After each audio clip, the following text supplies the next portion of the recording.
everyone, good day Coach Jude. My name is Shika Ahmad from Bativited Garments, Fashion and Design and Study Hub number 3. So today, I will be discussing the definitions of factors affected adolescents' development.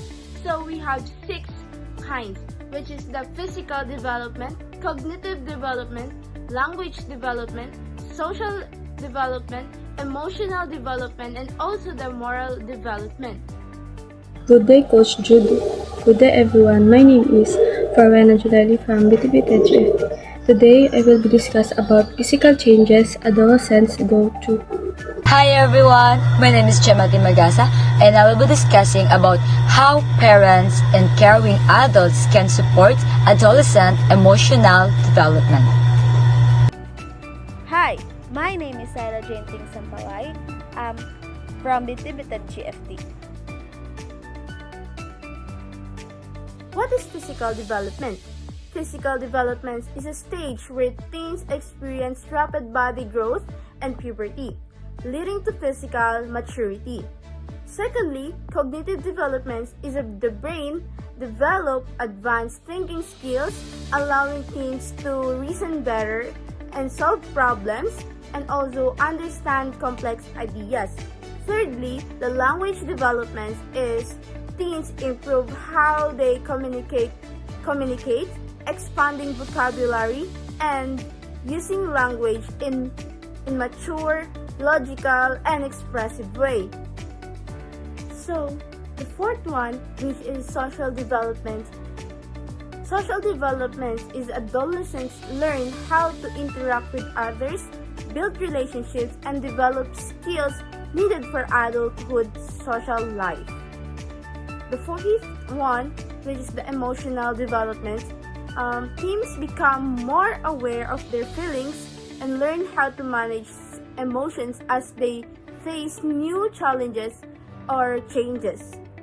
The last one, which is the moral development, which is they begin to form their own sense of right and wrong, developing personal values and also the ethical principles. In conclusions, adolescence is a period of major growth where teens develop physically, mentally, socially, and emotionally.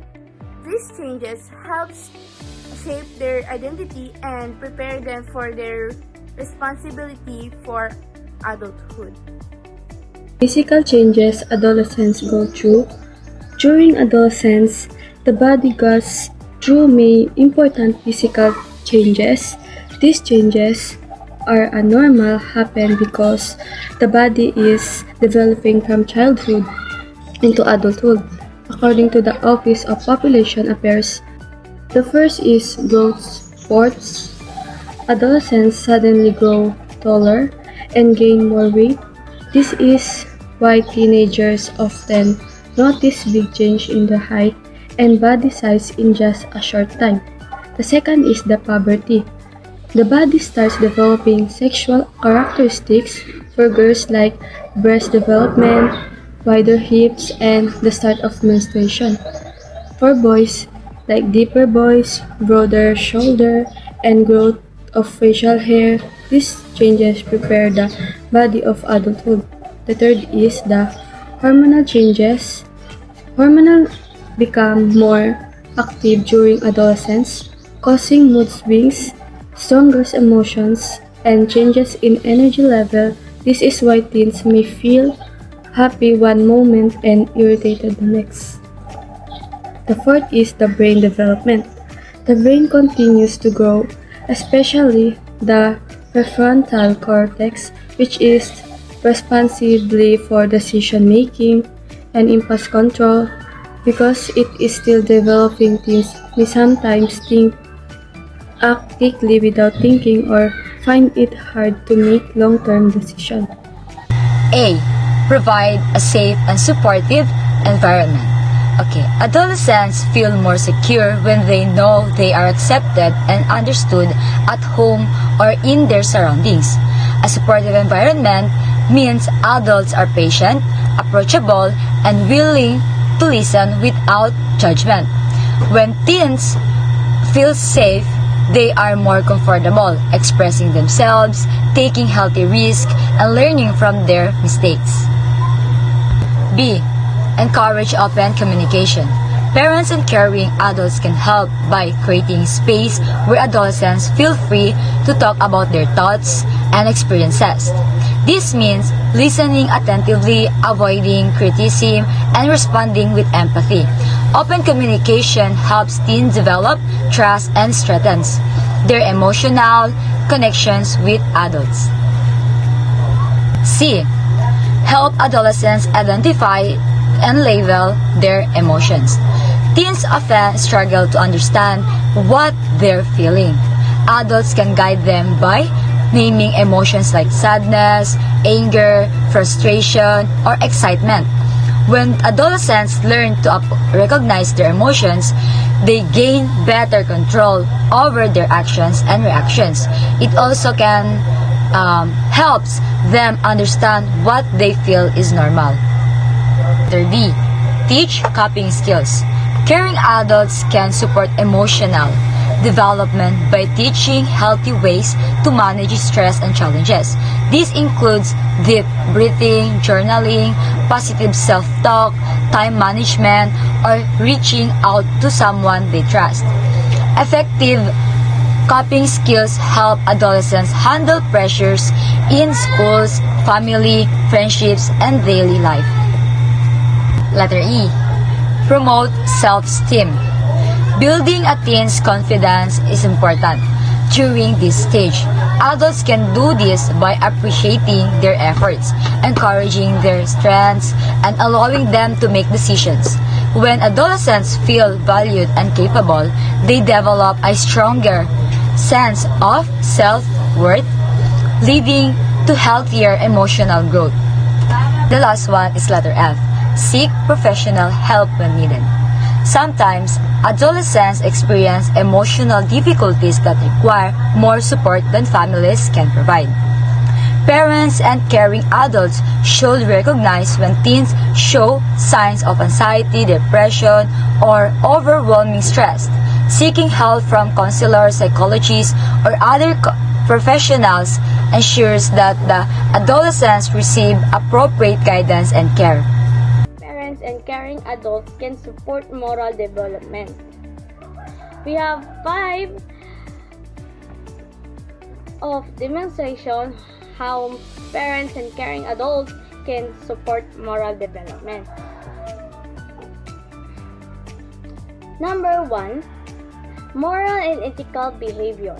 So, moral and ethical behavior is referred to action that follows principles of right and wrong, fairness, honesty, and respect.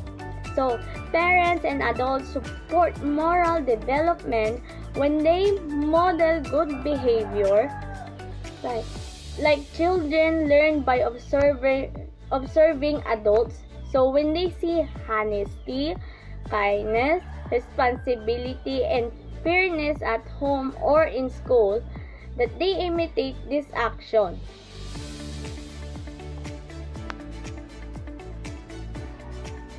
Number 2, engage in discussion about moral issues.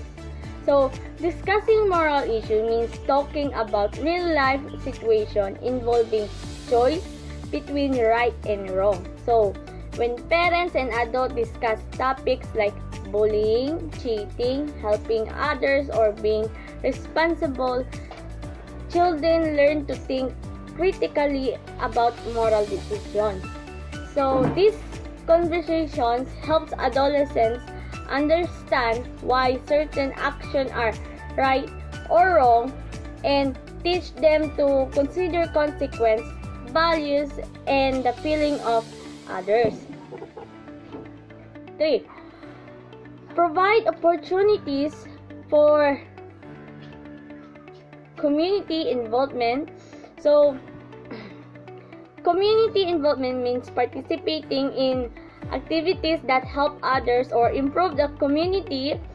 So, parents and caring adults support moral development by allowing children to join activities like clean-up drives, charity events, feeding programs, or school volunteering.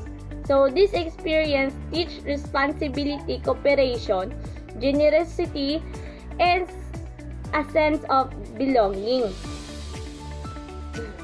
4. Help adolescents develop empathy. So, empathy is the ability to understand and share the feeling of another person. So, adults can develop empathy in adolescents by encouraging them to listen to others, consider different perspectives, and understand how their actions affect people. So, they use stories, real-life situations, or conflict resolution to help teens identify emotions. Number 5. Set clear expectation and boundaries. So, expectation and boundaries are rules, limits, and guidelines that tell children what behavior is acceptable. So, when parents set clear rules such as respecting people, telling the truth, studying regularly, or avoiding harmful behaviors, so children understand what is expected of them. Consistent boundaries help adolescents develop self-control, discipline, and responsibility. With guidance, they learn to make good choices and avoid We're going to talk about analysis of implication or factors on educational experiences of a high school learners. So, the educational experience of a high school learners is shaped by a combinations of internal and external factors, including family, socioeconomic status, teacher-students relationship, and school environment. So, in family and socioeconomic has three factors, which are parental involvement, socioeconomic status, family and educational process. So, it also has a factors in school and teachers. It also has four, which are teacher and students relationship, school environment, teachers quality, and school resources. So here, in analysis and implications, it talks about how the students can imply or implicate the educational experiences of them by having the economic factors of a surrounding that evolves them as a students.